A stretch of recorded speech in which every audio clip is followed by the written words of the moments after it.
días para todos. Debo admitir que quedé lo suficientemente provocada con este tema de la evaluación y obviamente como externo a la universidad, aunque soy egresada reciente, por así decirlo, todavía me siento parte de la universidad, pues me llama supremamente la atención de forma tal que también se pueda apropiar a los diferentes procesos de evaluación que realizamos al interior de la Fundación Universitaria Konrad Lorenz. En el día de hoy vengo a compartirles una experiencia muy específica. Nosotros hacemos parte del Departamento de Educación Virtual que maneja diferentes proyectos y vengo a compartirles uno de ellos que puede tal vez ser de gran ayuda para quienes están en esos procesos de evaluación, que es precisamente lo que trata de la integridad académica. Como introducción me gustaría contarles que la institución no tiene programas virtuales 100%, también nos encontramos en esta difícil tarea que sigue siendo un desafío para muchas instituciones de educación superior. No obstante, se tiene una metodología que se considera perfil learning, donde cada programa, psicología, matemáticas, mercadeo, negocios, ingenierías, tiene un aula virtual que se encuentra de acuerdo a algunos lineamientos de la universidad en procesos de virtualización de contenidos. En algunos de ellos ya hemos llegado al 93% de las asignaturas virtualizadas. Eso se ha dado mediante un proceso de a lo largo de unos 10 años, donde hay unas estrategias formativas para que los docentes creen los recursos educativos y puedan agregarlos a sus diferentes ambientes de aprendizaje. Este uso está como una política institucional, es decir, desde las diferentes instancias de la universidad, al ser tal vez un poco más pequeña, permite que tenga un grado de obligatoriedad por parte de los docentes. Entonces, sí se requiere que haya una interacción constante, entendiendo también desde el sistema de créditos, donde el estudiante en el aula virtual va a hacer uso de ese tiempo de trabajo independiente y realizando procesos de autonomía, aprendizaje significativo dentro de esos ambientes. Entonces, tanto la brecha tecnológica, es decir, el acceso al recurso, en este caso el ambiente virtual de aprendizaje, que es Moodle, se encuentra asegurado, obviamente, algunos criterios de infraestructura que ya se han perfeccionado de accesibilidad y disponibilidad de los recursos, como también los recursos que allí se encuentran. No obstante, aparecen otras situaciones como las que les vengo a compartir el día de hoy, relacionadas, por ejemplo, con la calidad de los trabajos que los estudiantes envían a través del aula virtual. Entonces, una de las problemáticas altamente difundidas, no solamente, digamos, a nivel de la universidad, espero, es lo que tiene que ver con el plagio, ¿sí? Término que nosotros nos hemos cuidado de usar a lo largo de la presentación, entendida desde el punto de vista formativo de la integridad académica. Básicamente encontramos que muchos de los estudiantes enviaban documentos que pueden encontrarse sin una cita, es decir, copiar y pegar, como vamos a ver dentro de las prácticas frecuentes. Espero que puedan verlo bien, sino pues un poco de los postulados que queremos presentar en esta disertación. Entonces surgieron estas inquietudes acerca del plagio, qué está pasando, por qué los estudiantes están tal vez copiando o haciendo falta la referencia correcta, o incluso porque el estudiante está cambiando algunos términos, tal vez de algunos documentos y haciendo uso pues, de esa propiedad intelectual de otra persona. Entonces comenzamos a entender un poco el tema del plagio desde un punto de vista que no siempre es consciente, que el estudiante pueda que no sepa cómo hacer la cita correcta y equivocarse a la hora de utilizar la normativa, y nos apropiamos un concepto denominado integridad académica en el sentido que queremos que el estudiante tenga habilidades éticas, morales, relacionadas con un compromiso por producir un documento de su autoría, tal vez no original, pero sí que contiene gran cantidad de su construcción o aporte personal, en el marco de una cultura obviamente de divulgación científica, que son pues el objetivo de una universidad dentro de muchos otros, pues la apropiación social del conocimiento y la construcción pues de un saber. Entonces, enmarcados tal vez en este concepto de integridad académica, como departamento de educación virtual lo relacionamos con los entornos virtuales de aprendizaje y concretamente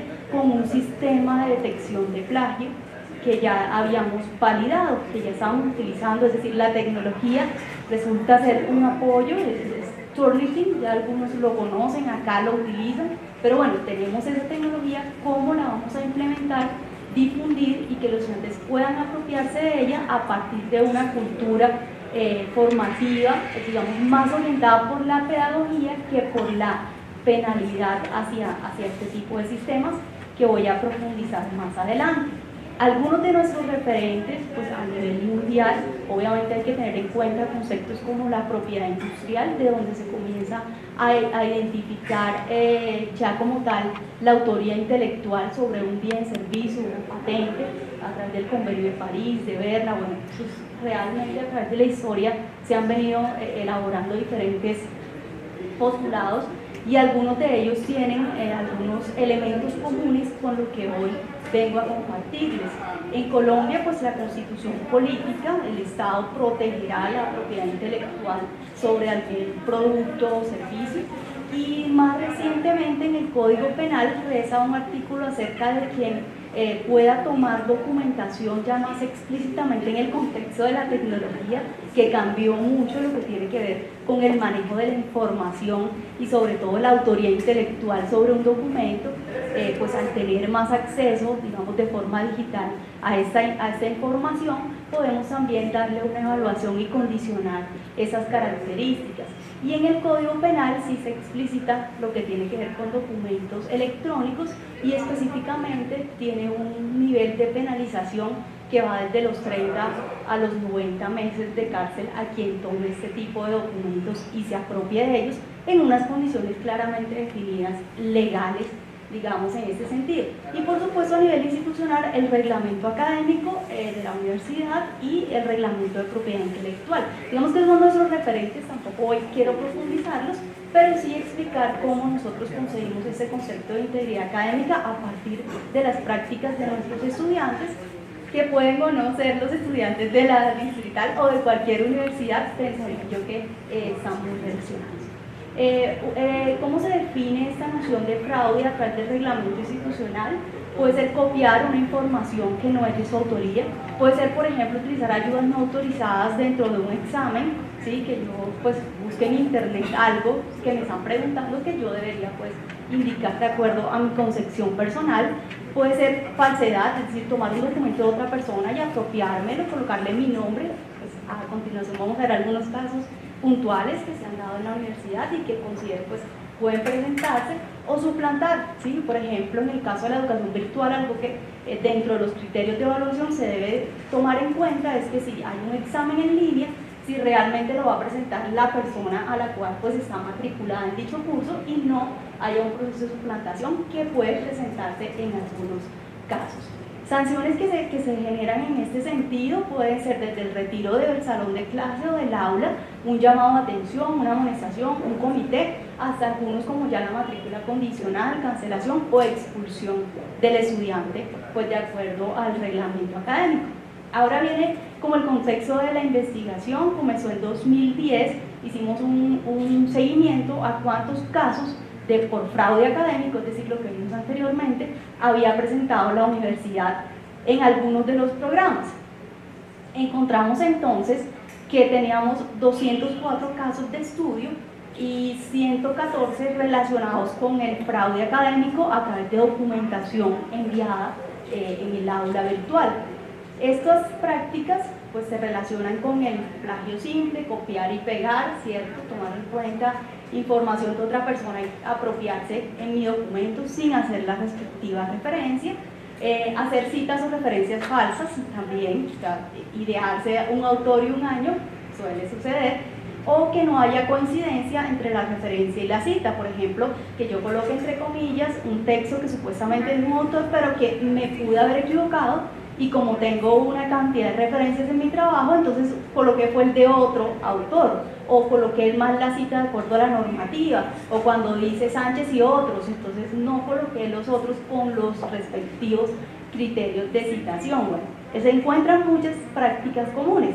Las que, digamos, más frecuentes en un sistema de detección de plagio es copiar y mezclar, es decir, tomarte varias ideas y luego en un solo párrafo agrupar ideas de otros autores. Cuando lo escribimos a copiar, vamos a decir, no es mío, no lo escribí yo, y aún así, bueno, aquí hay muchas discusiones, pero el hecho de ya utilizar información de otra persona ya pues me pone en un nivel moral bastante cuestionado.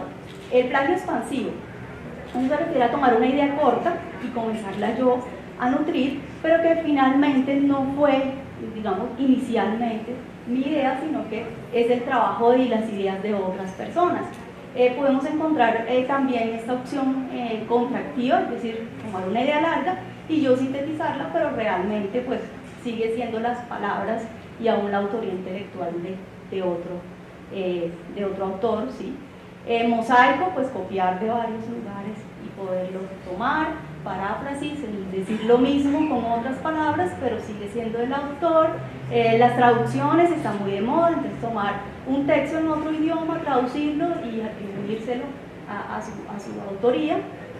Plagiar ideas, eso suena extraño, pero es, por ejemplo, en publicidad se puede utilizar hoy en día, los bancos, nosotros pues tenemos acceso a uno, publicitarios, tienen unos stocks gigantes de fotos que se pueden utilizar en alta resolución, por ejemplo. Entonces muchas personas que necesitan acceso a esto, pero estos son carísimos los accesos, entonces dicen, no, pues yo me tomo mi foto.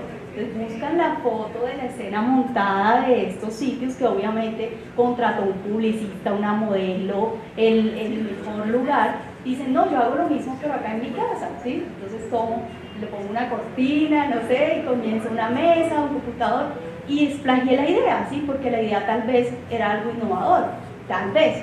Y yo la tomé y me la atribuí a mi propio interés, ¿no? Sustituir, bueno, algunas, digamos, personas para engañar los sistemas de detección de plagio toman un texto y comienzan a usar ciertos caracteres que son similares a las letras del alfabeto para poder engañar al software que realmente lee una cadena de caracteres mediante un algoritmo, compara otros, digamos, datos almacenados dentro del software e incluso que se encuentren en la web.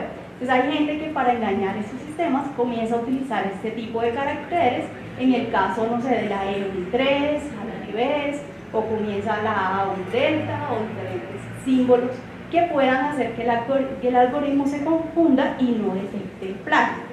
Entonces, como buenos colombianos, creo que esto sucede en el mundo, pueda que haya personas que quieran burlar el sistema.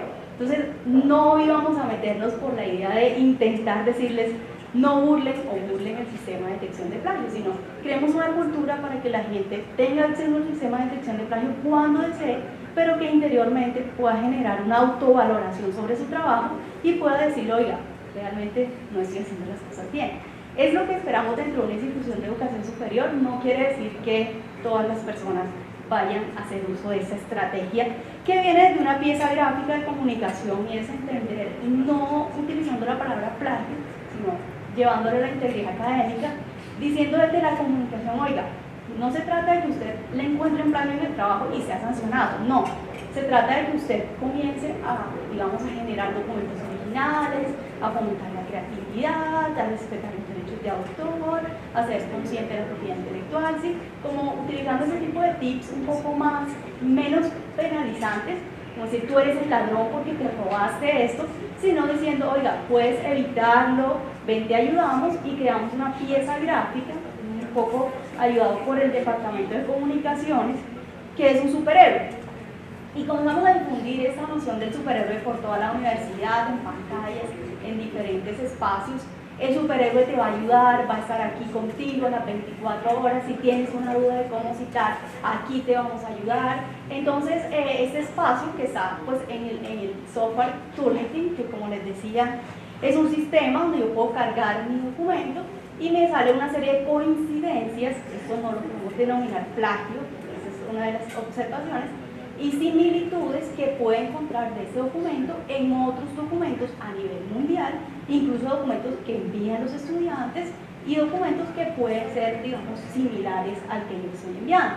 El tema comunicativo nos ayudó, el superhéroe está formado, como se dan cuenta, por comillas, por signos que pueden ayudar a referenciar visualmente, oye, te voy a ayudar, estoy acá en tus trabajos, y un espacio en el aula virtual.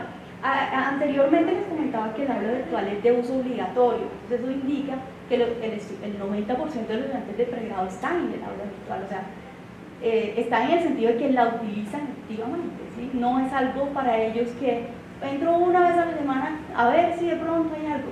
Los docentes envían trabajos por el aula virtual, los docentes son evaluados, los docentes son evaluados por el uso que dan al aula virtual, hablando un poco del tema de evaluación docente. Nosotros los evaluamos, les enviamos unos seguimientos personalizados. Docente, usted en este semestre hizo tanto, debería mejorar en esto. Entonces ya hay como un antecedente que les obliga a usarlo, pero entonces cómo utilizar también ese sistema Turnitin dentro del aula virtual.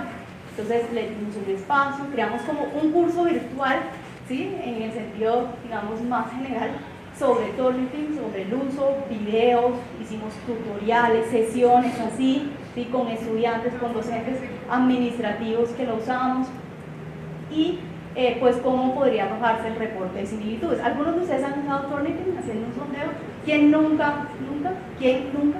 Bueno, casi todos lo han utilizado, más bien los que levantaron la mano lo han utilizado. Entonces saben acerca de este sistema de detección y qué elementos son. Entonces es encontrarse y poner en evidencia, digamos, mi documento a nivel textual, ¿sí? Eso es algo muy explícito, no podemos decir que es de una idea, como antes le comentaba en la parte teórica, sino muy explícito de qué textos de mi documento, qué apartados mediante un algoritmo literalmente que lee cadena de caracteres, puede encontrarse en otro lugar, con un porcentaje de coincidencias que puede ser superior, a veces es del 1%, y uno revisa, son cadena de caracteres de 5 palabras.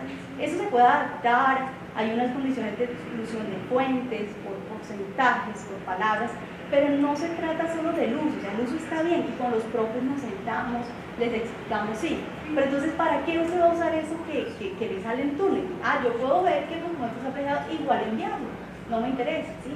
Entonces, generar como esa cultura es lo que la estrategia busca, unos tips, si hicieron tutorías, si el problema es en la citación, cómo citar bien. El Departamento de Humanidades puso a su disposición un blog que se llama Con Palabra, donde comenzaron a explicar las normas APA, las comillas, la citación corta, en el caso de si es una cita larga, una cita textual, una cita de autor, talleres de escritura, donde los estudiantes hay todos los martes y los jueves a las 5, ¿sí? Vamos a hablar solamente de eso, revisando obviamente lo que los estudiantes envían a través de Turnitin también. Y como resultado, ya terminando, digamos, mi intervención, encontramos que los niveles de similitudes desde el año 2014 hasta el 2017 se encontraban en una escala. Turnitin utiliza 0%, siendo, por decir, un documento que no tiene una similitud con otro, pero no quiere decir que tenga un aporte académico real. Ojo, el que tenga 0% no quiere decir, no, ya el estudiante hizo un excelente trabajo. Nunca lo hemos visto. O sea, para el docente resulta ser una ayuda, porque antes muchos docentes les enviaban el trabajo y tenían que pasarlo por Google, buscando como que el estudiante sí escribió esto, yo no creo que el estudiante escribió, entonces dudaban y lo buscaban, pero era un trabajo dispendioso para el docente. Ellos son los más felices al usar Turnitin en este sentido, porque logran identificar esas piezas que tal vez pueden ser copiadas. El 100% es un documento que tiene similitudes, podría decirse que sí es un documento que tiene plagio, pero aún así nosotros siempre decimos y lo resaltamos dentro de las conclusiones, no quiere decir que el 100% de similitudes sea un documento con plagio. Tiene que haber una intervención humana donde podríamos verificar de pronto si son citas mal hechas, o qué elementos se han tenido en cuenta en ese documento. Encontramos que de la cantidad de estudiantes que manejamos o de entregas que realizan a Turnitin, se encuentran entre el 1 y el 24%, la gran mayoría, es decir, que es un nivel de coincidencia bajo. Eso nos hizo pensar que tal vez los estudiantes envían el trabajo y dicen, oiga, está en un 90%, está mal, ¿sí? Y es lo que queremos, que ellos tengan la posibilidad, no, voy a corregirlo y ahí sí lo envío bajo una versión, digamos, más oportuna. Los casos de fraude que antes se habían visto, que les contaba alrededor de 200, han disminuido. ¿Por qué? Porque el llevar ya a un estudiante ante un comité académico sabiendo que él ya pasó el documento Opportunity y vio que se equivocó, teniendo la opción de corregirlo, pues es menor la cantidad de casos que se han presentado en este sentido por fraude académico de documentos específicamente, porque fraude académico es general. Si de pronto se copió de otro un examen, no quiere decir que sea mediante la herramienta Turnitin, fueron otro tipo de numerales específicos. En este caso los que tienen que ver con Turnitin han disminuido. Y bueno, pues se ha dado un solo caso de expulsión como tal por fraude académico relacionado con el uso de la herramienta, 4 casos estudiados en comité. Para concluir, ¿qué recomendamos? O sea, no podemos decir que la herramienta, digamos, nos hace todo el trabajo. Siempre hay que darle el privilegio aún al docente que deba revisar este contenido, que sea un contenido de calidad que responda a los objetivos de la asignatura, que tenga en cuenta pues los criterios que la universidad exige a la hora de proponer un documento escrito, una actividad, así decirlo, que tenga criterios de evaluación muy claros. Se busca que podamos desarrollar estrategias más formativas y menos punitivas en cuanto al uso de este tipo de software, y sobre todo que el plagio pues sea visto desde un punto de vista que pueda favorecer la creatividad y la originalidad del estudiante, y no como sancionándolo, que es necesario en debidas instancias, sino sancionándolo antes de, no dándole la oportunidad de que él pueda ir mejorando sus prácticas. A esto nos referimos con la integridad académica, o es parte de ello, ¿no? El generar esa conciencia en cuanto a la propiedad intelectual, el derecho de autor en la universidad. Y bueno, lo que tiene que ver con los sistemas, que ellos pueden detectar similitudes, pero la decisión del plagio debe ser de una persona con unos criterios, pues entendiendo la integridad académica desde el punto de vista que hace parte de un contexto académico, ¿cierto? Que está circunscrita a una normativa explícita o implícita de unas personas. Entonces es necesario que una persona revise ese tipo de documentos. Y finalmente, que queremos fomentar una cultura orientada por la creatividad, el pensamiento crítico, que el estudiante pueda desarrollar sus propias ideas, generar aportes, y bueno, es lo que finalmente queremos en una universidad, pues la producción de conocimiento, sin necesidad pues de recurrir a ese tipo de situaciones éticas que pues, no hacen parte de la formación integral, que es pues, el objetivo final de la educación. Eso es lo que tiene que ver con el proyecto específico de educación virtual de la Fundación Universitaria Conrad Flores. Muchas gracias por su atención. Si tienen alguna consulta,